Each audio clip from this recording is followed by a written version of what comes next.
Well, on January 15th, we began a series called Renovate by Design, where we've been looking at areas in our lives that maybe we need to change, maybe we need to make adjustments as to live according to God's purposes and designs for our life. And if you've missed any of those messages, or maybe you need to go back and listen again because you still need to work on that area, I encourage you, we post all of our messages online afterwards, both audio and video if you prefer that. During this series, we've heard all these stories of renovation challenges, of digging up your front lawn, of taking down 26 different kinds of wallpaper. Now, I'm somewhat disadvantaged. I've never been a homeowner, but I have helped my dad with various projects and other family members, and so I have experienced digging some holes and taking down some wallpaper. And you know what's a great part about renovation? When it's all done, right? I mean, when it's all done, it's a great part. No, not because you don't have to work anymore, but because you get to admire all your hard work. You get to stand back and look at all you've done. You maybe even say something like, do you even remember what it looked like before? I mean, do you even remember how bad it used to be? Or maybe you say something like this, oh, we have to be careful now. We don't want to do anything to take away from what this is now. We don't want to do anything to damage it. This morning, we're concluding our Renovate by Design series with a look at prayer. And I want to do so with the question of how do we maintain these various areas that we have renovated? And as I speak about prayer, I want us to do so by looking at 3 biblical texts and 3 directions of prayer, okay? So 3 biblical texts and 3 directions. Last week, we spoke about reading the Bible, so I'm going to put us to work this morning, okay? So turn with me to Mark chapter 11. This is our first text, Mark chapter 11. I encourage you to have it in front of you. See, in the church calendar, on the Sunday before Easter weekend, we celebrate Palm Sunday. Jesus has just spent 3 years ministering throughout the region, and now he's approaching Jerusalem with his disciples. They're going there for Passover. And as they approach, people, we just had it read, people spread out coats and palm branches in front of him. They shout, Hosanna, blessed is he who comes in the name of the Lord. Blessed is the coming kingdom of our father David. Hosanna in the highest. We're going to continue on in this story. So Jesus comes to Jerusalem, and he comes to the temple. He takes a look around, but it's late. It's been a full day's journey from Jericho, and so him and the disciples, they decide to retire for the evening back to Bethany. Now on the next day, they're coming back to Jerusalem, and Jesus is feeling a little hungry, and he sees a fig tree that has leaves on it. So he goes over wondering if there's possibility that there could be some small, early ripe figs on it, which is a delicacy. But he goes over and he finds no fruit. And so he says to the fig tree, no one will eat from you ever again.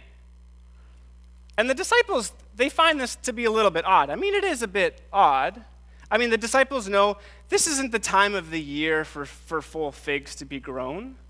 And they know that Jesus would know this, and so they take note of this. But Jesus comes to the temple, and he enters the temple, and he begins to drive people out.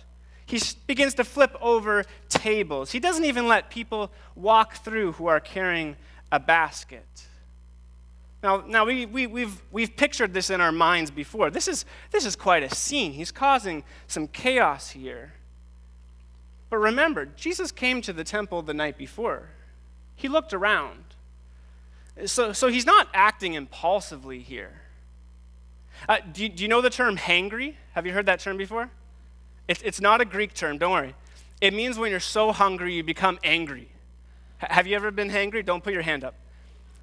Jesus is not hangry here. He's not acting impulsively out of anger. He came to the temple knowing what he was about to do, and so he throws all these people out of the temple, but then he begins to teach them why. And in verse 17, he says, is it not written, my house shall be called a house of prayer for all the nations, but you have made it a robber's den.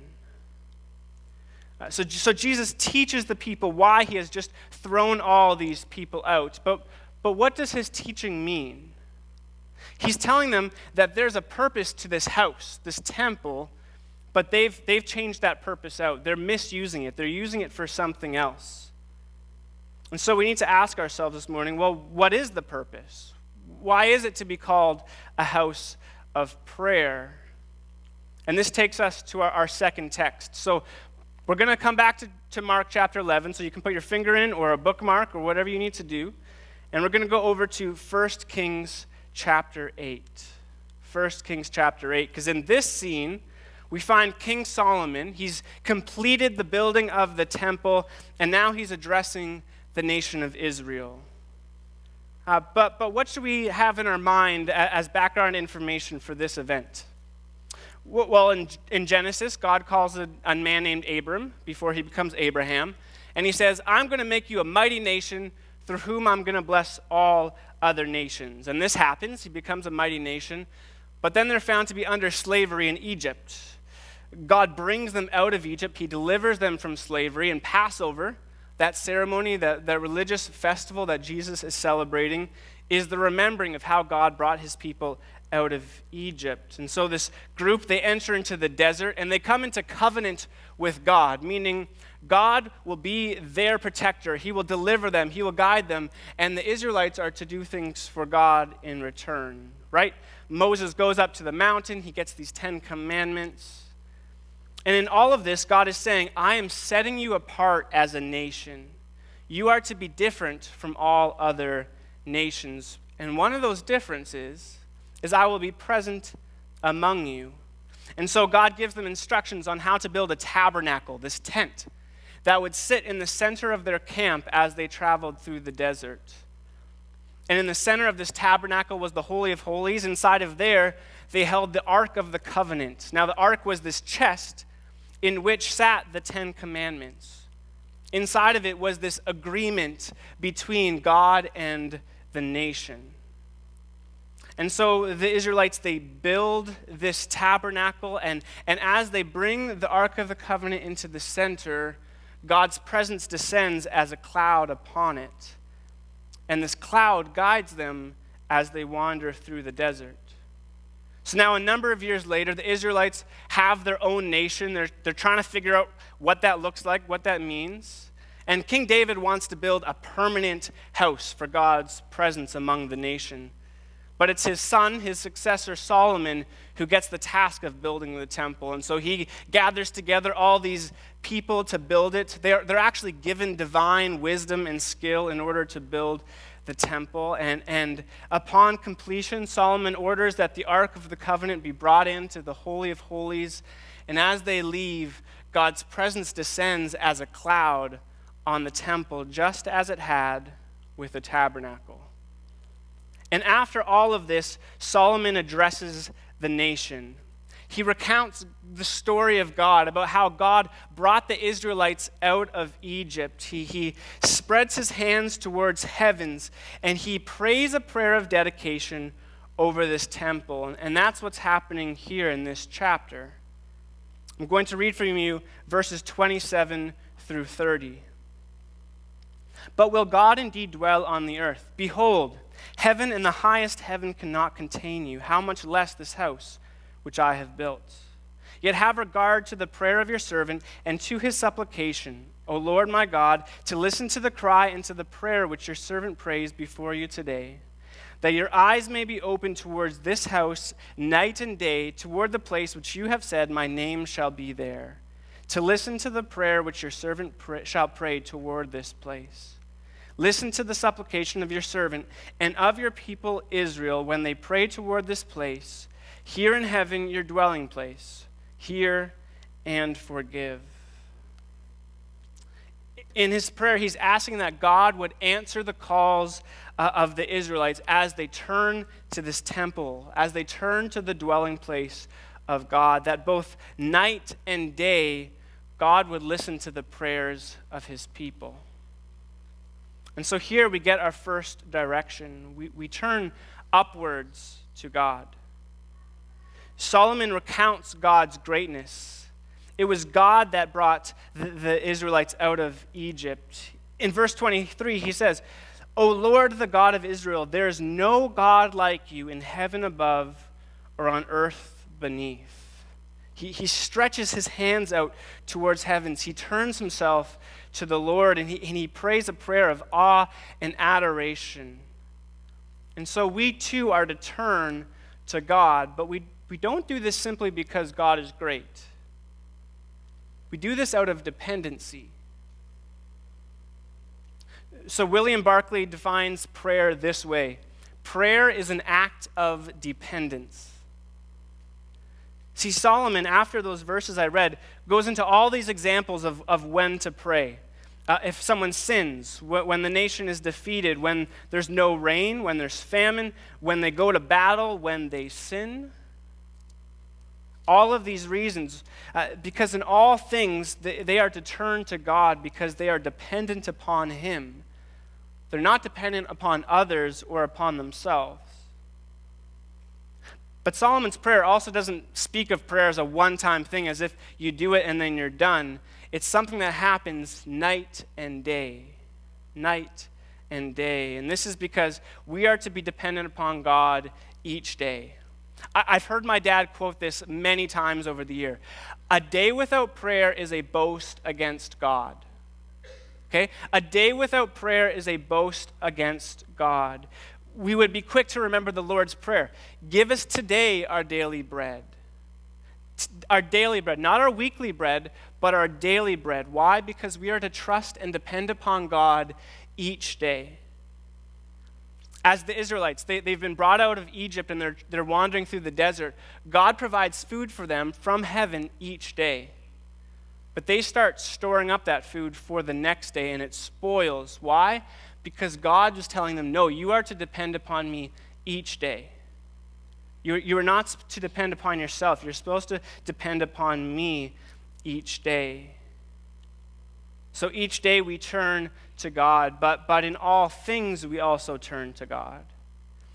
Ignatius of Loyola said, everything that one turns in the direction of God is prayer. And so prayer is this act of turning to God, of responding to Him. Now, can I confess something to you? Is that okay? So when I was a youth, my sister and I were driving home from church one day, and it was just the two of us. She was driving, and there was some sort of rain or snow that day. And at some point early in the drive, my sister prayed that we would have a safe drive home. And this is what I'm going to confess to you. In that moment, I thought, well, that's a little bit weird. I mean, we've driven this way so many times before. We've done this before. We know how to drive home. But church, I was wrong. Because each day, in all things, we are to turn to God. Now, Solomon saying that people are to turn to the temple isn't because God would only hear if the words were spoken inside this brick building. He even asks in the first verse I read, but will God indeed dwell on the earth? Behold, heaven and the highest heaven cannot contain you. How much less this house which I have built?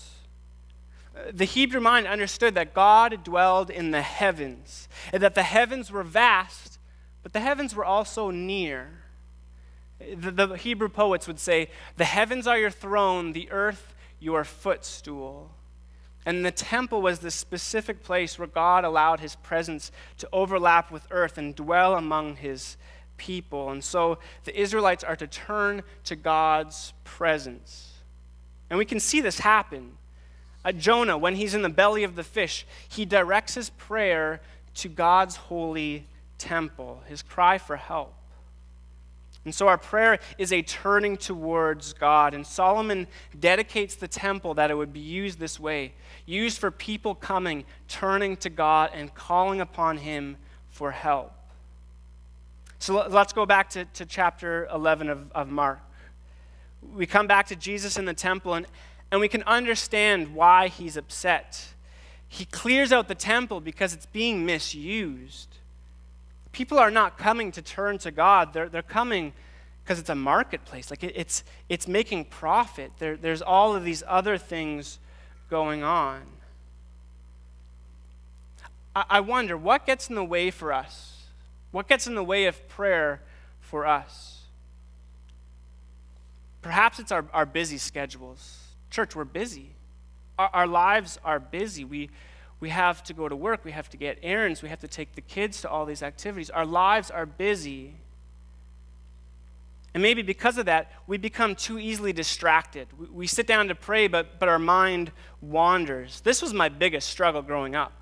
I'm going to confess another thing to you. I would start praying, and then before I know it, I was thinking of things that happened during the day, or things that were going to happen the next day, or things that I wanted to happen.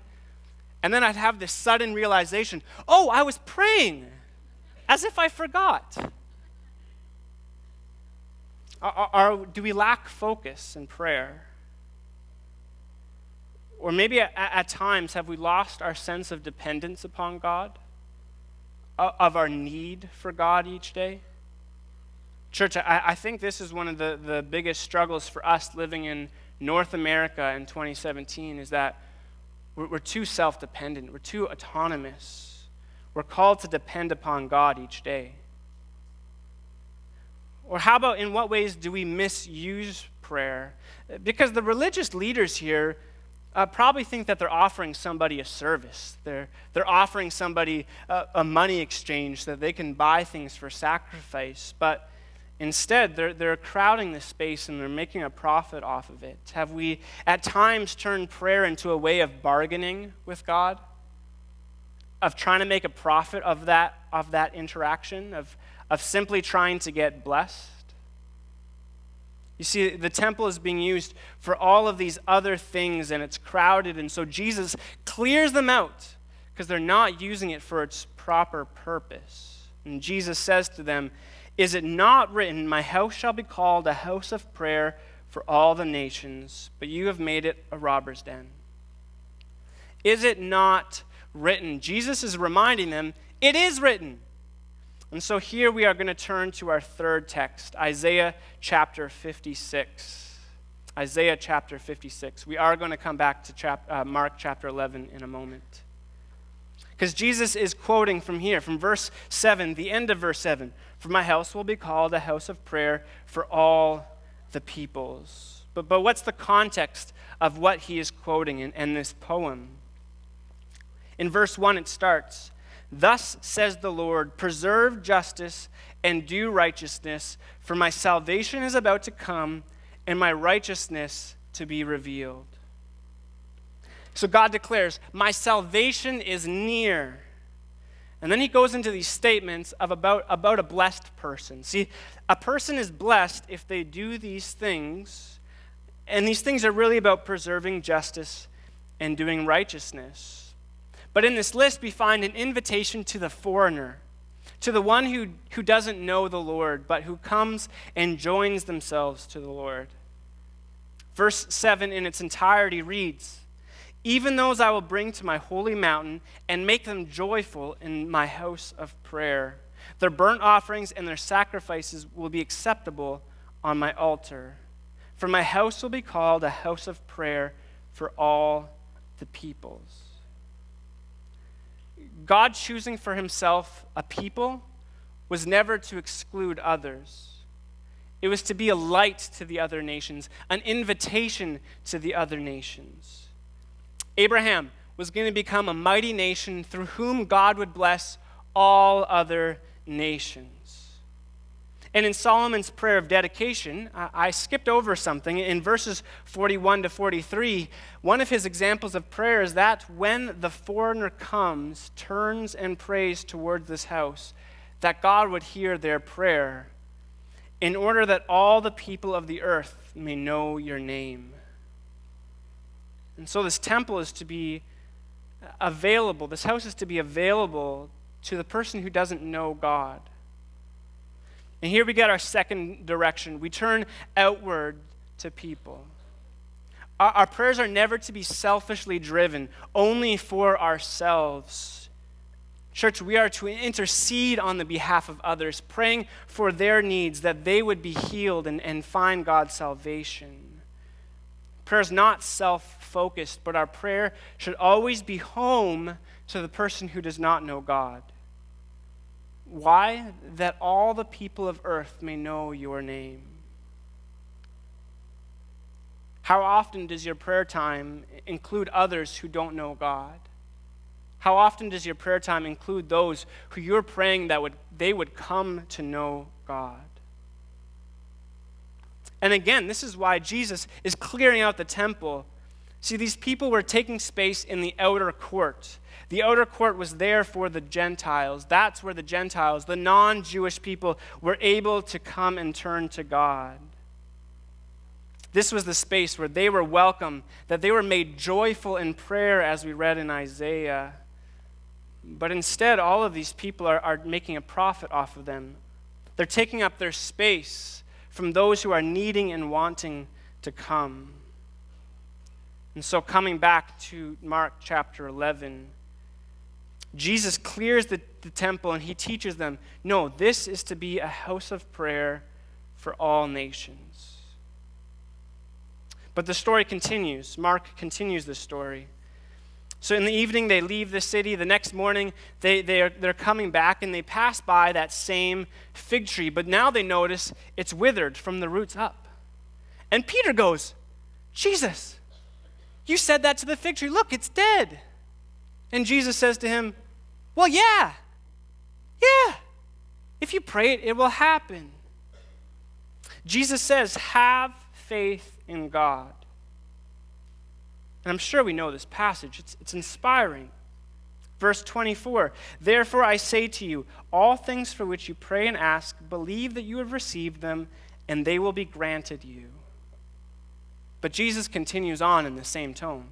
Whenever you stand praying, forgive if you have anything against anyone, so that your Father who is in heaven will also forgive you your transgressions. So have faith, pray with boldness, and forgive those who wrong you. And so there's a third direction to prayer. We turn inward. You see, there's this need for self-examination if we are to pray. Augustine actually says this is the first step. Before you know what to pray or how to pray, first you must become the right kind of person to pray. And for him, this requires reflecting on our human condition, of our desolate state without God, our need, our dependency upon God. And we've seen this, Solomon's dedication. People would turn to God because they are dependent upon him. And so we turn inward, seeking to find what we need to confess to God, where we need to forgive others. Remember Solomon's list of all those examples of why people would come and turn to pray? His first example, and his last, is that of a person seeking forgiveness of sin. So Jesus calls us to boldness in prayer, but with the note that we need to forgive others, so that the Father would forgive us. And this requires a look inside. This is a significant text for us this morning. Jesus clearing the temple, the story of that happens in all four Gospels. But Mark does something significant for us. You see, Jesus enters Jerusalem as this new king, that this new kingdom is arriving, salvation is near, and people are shouting, Hosanna, save us! They're declaring, this is the coming kingdom of our father David. But Jesus enters and he finds fruitlessness. He sees a fig tree that is not bearing fruit and judges it. He sees a temple that is being misused and he clears it. And the disciples see that his judging of the fig tree results in a dead tree. You see, by arranging the story in this way, the fig tree, the temple, the dead fig tree, Mark is helping us understand that while the temple appeared to have all this religious activity, it had leaves on its branches, there was no fruit. It was not fulfilling its purpose. Today we await the second coming. As we remember Jesus over this Holy Week, we do so in anticipation of his return. don't we want to be found fruitful? Don't we want to be found fruitful? If so, then we need to be developing this house of prayer in our lives. And this means that we turn inwards. We examine our lives. Where are we without fruit? Where are we misusing this house of prayer? Where are we sinful? We ask, oh God, what in my heart needs to be changed? What in my heart needs to be cleared out? What in there is not the way you've designed and purposed it to be? Oh, and this causes us to turn towards God. When we realize that dependence, we turn just as the Hebrew people were to do. When we realize our dependence upon Him, we orient our lives around Him. We confess our dependence. We ask for forgiveness. And as we realize our need for forgiveness, we also realize His grace and His mercy and His readiness to forgive, and so we praise Him. We recall His greatness and His mighty acts and His faithfulness to us. But we don't stop there. In all of this, we need to turn outwards. As we await the King, we turn outwards, praying that others would come to this house. We pray that others would come and receive the same salvation, that others would be healed, that others would experience God's help. Salvation is near. But should the Lord tarry, should He delay in His returning to us, church, we should feel an urgency to be praying.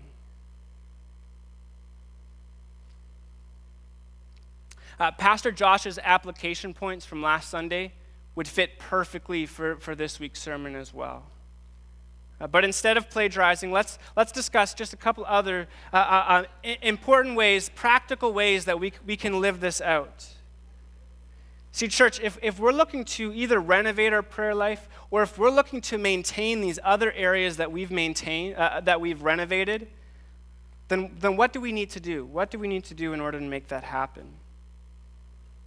Well, first we need to make space. Our lives are busy. Our lives are busy, but we need to make space. As Pastor Josh said last week, we make time for what's important to us. We need to make space and time for prayer. Jesus cleared out the temple. So what do you need to clear out to make room for prayer? What do you need to clear out to make room for prayer? 2, we need to be consistent. The time and the space that we set aside for prayer needs to be regular, needs to be consistent. Now, my fiance Kirsten and I, we talk a lot.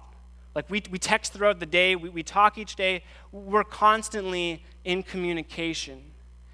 Now imagine if we only talked for 5 minutes once a week. How deep would that conversation be? How much could you cover in 5 minutes once a week? How deep would your relationship grow if that's all you were giving it?